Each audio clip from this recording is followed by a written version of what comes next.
que não deveria ser feito. Nós tivemos, nesses momentos de 2, 3 minutos, nós tivemos 10 minutos de alegria, de satisfação. E cadê o Luiz? Sumiu daqui. Cadê o Luiz? Luiz, cadê o Luiz? Ele sumiu mesmo, sabe por quê? Eu não quis saber disso aqui. Isso, vieram coisas, vieram, fizeram um monte de fantasia aqui. Não. Vocês falam, gravam tudo? Grava tudo, grava. Tanto é que ele gravou a minha sogra, sabe disso? Quando você grava a mãe, né? Muitas vezes grava a mãe, né? O Diego não precisa gravar a mãe. Então ele gravou a mãe, sabe? Ele não deixou de gravar a minha mãe. Ai, que menino maravilhoso você hoje, a mãe. Só que você vai falar gostosinho, você vai ver. Ai, a minha mãe é maravilhosa, já foi com o dedo.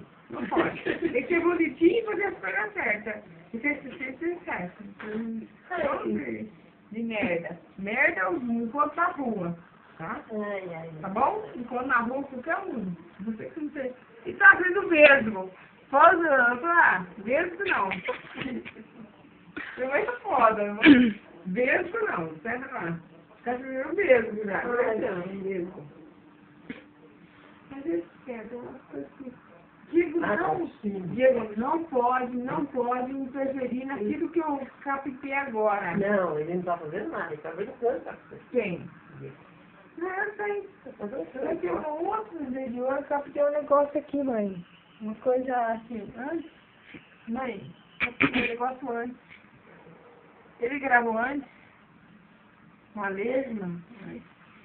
Eu captei um negócio antes.